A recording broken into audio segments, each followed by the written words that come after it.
자, 여러분 환영합니다. 오늘 우리가 함께 파헤쳐볼 이야기는 아주 매혹적이고 또 우리 마음을 쿵 하고 울리는 문학작품에 관한 겁니다. 바로 천설란 작가의 놀라운 SF 소설 천개의 파랑인데요. 단순히 로봇이 튀어나오는 흔한 미래 이야기가 절대 아니에요. 우리가 지금 살아가고 있는 이 미친 듯한 속도감 그리고 삶의 방향에 대해 진짜 날카로우면서도 따뜻한 질문을 툭 던지는 작품이거든요. 이 방대한 세계관에서 쏙쏙 뽑아낸 핵심들을 가지고 오늘 아주 흥미로운 지적 여행을 한번 떠나보겠습니다. 준비되셨죠? 시작부터 정말 호기심을 자극하는 질문 하나 드릴게요. 한번 상상해보세요. 오직 인간의 유희를 위해서 단 1초라도 더 빨리 달리기 위한 목적으로만 태어난 경주용 로봇이 있습니다. 그런데 이 기계가 경기 도중에 자신이 타고 있는 말이 너무 고통받고 있다는 걸 깨닫는 거예요. 그래서 그 말을 살리려고 스스로 말에서 떨어져 자기 몸을 완전히 박살내버립니다. 효율성이랑 스피드가 전부인 세상에서 기계가 다름 아닌 연민 때문에 파업을 선언해버린 거죠. 말도 안 되죠? 여기서부터 이 모든 엄청난 이야기가 시작됩니다. 오늘 우리가 함께할 흥미진진한 여정은 이렇습니다. 먼저 멈춰버린 기수, 콜리의 얘기로 시작해서요. 상처 입은 자들의 연대, 인간과 비인간의 앙상블, 기술은 과연 누구를 위한 것인가? 그리고 마지막으로 천천히 달리는 연습까지 소설 속 감동적인 서사부터 우리 삶을 돌아보게 하는 깊이 있는 철학까지 쫙 한번 훑어보겠습니다.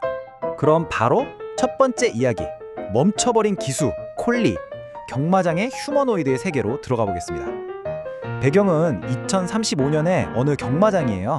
소설 속에 등장하는 두 세계의 대비가 진짜 극명하거든요. 경마장이란 곳은 그야말로 자본과 무자비한 속도가 지배하는 곳이잖아요. 인간 기수 대신 로봇 기술을 쓰는 이유요? 아주 단순합니다. 더 가볍고 고장나면 쿨하게 폐기하고 새 부품으로 갈아 끼우면 그만이니까요. 완전 효율성 끝판왕이죠. 그런데 우리 주인공 휴머노이드 로봇 콜리의 머릿속은 완전 딴판입니다. 칩이 하나 잘못 끼워지는 오류 덕분에 콜리는 시간이 느리게 흐르는 걸 느끼고요. 하늘의 푸른빛에 감탄하고 아름다운 단어들을 수집합니다. 가장 빠르고 무자비한 공간에서 가장 서정적이고 느긋한 존재가 태어난 겁니다. 완전 아이러니하죠? 와, 저는 이 구절을 읽고 진짜 소름이 돋았거든요. 콜리는 자기가 타고 있는 경주마 투데이의 심장박동, 그 요동치는 근육을 느끼면서 오직 생명체만의 전유물이라고 생각했던 존재의 감각을 깨닫습니다. 기계가 생명과 교감하면서 아, 나도 살아있구나 하고 느끼는 이 경이로운 순간 말이죠. 바로 이 깊은 공감 능력 때문에 콜리는 관절이 다 닳아서 망가져가는 투데이를 구하려고 기꺼이 스스로 낙마해버리는 엄청난 희생을 선택하게 됩니다. 자, 이어서 두 번째 파트, 상처 입은 자들의 연대, 소외된 존재들의 만남입니다. 콜리의 낙마 사건은 그냥 사고로 끝나지 않고 일종의 강력한 중력이 돼서 사람들을 끌어모읍니다. 하반신이 다 박살을 나서 고물상에 갈 위기인 로봇 콜리, 더 이상 못 달려서 안락사 날짜만 기다리는 경주마 투데이, 그리고 하반신 마비로 휠체어에 의지하는 소녀 은혜와 남편을 잃은 슬픔에서 빠져나오지 못하는 엄마 보경까지 느낌이 오시나요? 이들 모두가 속도, 효율성, 그리고 소위 말하는 정상성만을 요구하는 무한 경쟁 사회에서 튕겨져 나온 소외된 존재들이라는 거예요. 이 문자는 휠체어를 타는 은혜가 하는 말인데요. 와, 진짜 뼈를 때리는 통찰 아닙니까? 우리가 스마트폰에서 아무 생각 없이 업데이트 버튼을 누르잖아요. 그런데 그 눈부신 기술 발전의 뒤편에는 필연적으로 무언가의 희생과 멸종 그리고 소외가 깔려 있다는 걸 아주 날카롭게 꼬집어줍니다. 세상에서 밀려난 이 상처 입은 존재들은 서로의 아픔을 설명하지 않아도 단번에 알아보게 됩니다. 이제 관점을 살짝 바꿔볼게요. 세 번째 파트, 인간과 비인간의 앙상블, 기술 철학적 관점입니다. 방금까지의 감동적인 이야기를 조금 학술적인 렌즈로 들여다보죠. 이번 해설을 위해 우리가 참고한 현대소설 연구 학술지의 진선영 학자 논문을 보면요. 이 이야기가 단순히 눈물 쏙 빼는 소설을 넘어서 엄청난 철학적 메시지를 던지고 있다는 걸 알 수 있습니다. 여기서 질베르 시몽동이라는 철학자의 앙상블 개념이 등장합니다. 용어는 좀 낯설어도 뜻은 간단해요. 보통 우리는 기계를 그냥 우리가 부려먹는 도구찜으로 생각하잖아요. 그런데 시몽동은 기계가 오히려 인간과 자연을 끈끈하게 이어주고 공존하게 만드는 네트워크, 즉 앙상블이 될 수 있다고 봤어요. 소설 속 기계인 콜리가 파편처럼 흩어져 있던 상처 입은 생명체들을 하나로 꽉 묶어주면서 바로 그 매개체 역할을 완벽하게 해내는 거죠. 이 앙상블이 어떻게 눈덩이처럼 커지는지 한번 따라가 볼까요? 처음엔 콜리가 마방관리인한테서 동물과 마음을 나누는 법을 배워요. 그러다 고등학생 연재가 고물상에서 콜리를 데려와 수리하면서 오랫동안 대화가 끊겼던 연재네 가족이 다시 뭉치기 시작하죠.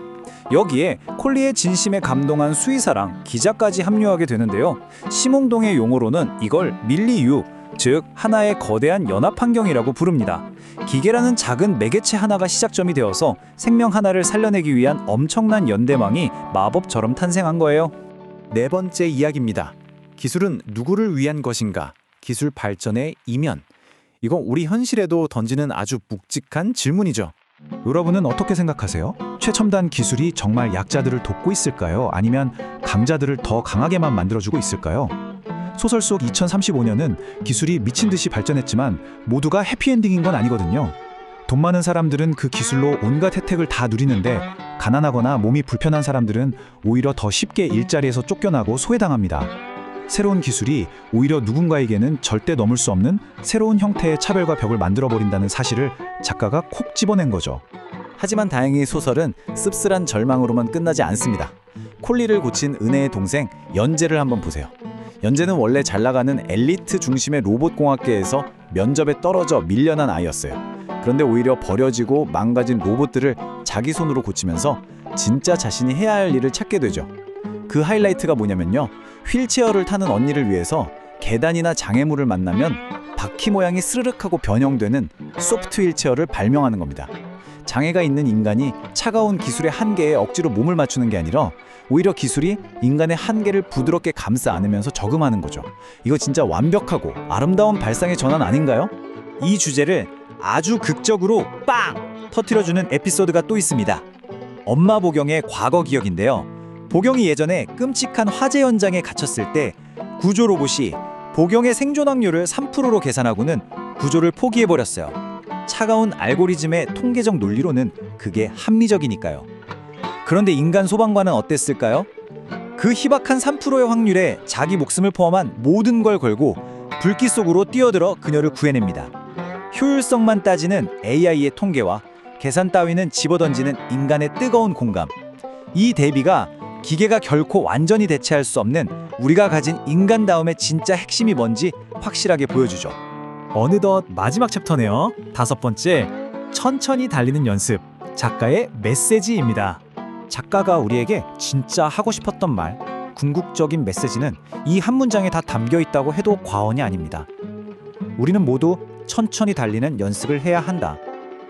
안락사당할 뻔했던 경주마 투데이가 사람들의 눈물겨운 연대 덕분에 기적적으로 다시 트랙에 서게 되거든요. 그런데 이번에는 미친 듯이 달리지 않습니다. 오히려 세상에서 가장 천천히 느릿느릿 걷는 경주를 해요. 남들을 짓밟고 무리해서 1등을 하는 게 아니라 남들의 시선에 쫓기지 않고 나만의 속도로 묵묵히 걷는다는 것. 이게 우리 가슴을 쾅 하고 치는 가장 강력한 메시지입니다. 자, 오늘 해설에서 함께 나눈 핵심 내용들을 싹 한번 정리해보죠. 이 이야기는 누군가의 가치를 오직 얼마나 쓸모있나, 얼마나 생산적인가로만 판단하는 이 폭력적인 사회의 정면으로 반기를 듭니다. 대신 우리는 이 눈부신 기술을 누군가를 짓밟는 효율성의 무기가 아니라 서로를 돕고 연결하는 앙상블의 따뜻한 매개체로 써야 한다고 말해주고 있어요. 1등을 향해 나홀로 브레이크 없이 질주하는 대신 가끔은 속도를 줄여서 하늘이 얼마나 푸른지도 좀 알아채고 나보다 조금 느린 사람들과 발맞춰서 함께 걷는 법을 배워야 한다는 거죠. 지금 이 순간에도 정신없이 숨가쁘게 돌아가는 세상을 살아가고 계실 여러분께 마지막으로 이 질문을 꼭 던져보고 싶습니다. 여러분은 지금 속도와 효율성이라는 끝도 없는 경주를 뛰느라고 삶에서 가장 소중한 것들을 그냥 지나치거나 포기하고 있지는 않으신가요? 매일매일이 바쁘시겠지만 오늘 하루쯤은 잠시 멈춰서서 저기 저 푸른 하늘 한번 올려다볼 수 있는 여러분만의 느린 호흡을 꼭 찾아보셨으면 좋겠습니다. 오늘 해설은 여기까지입니다. 지금까지 함께 해주셔서 진심으로 감사합니다.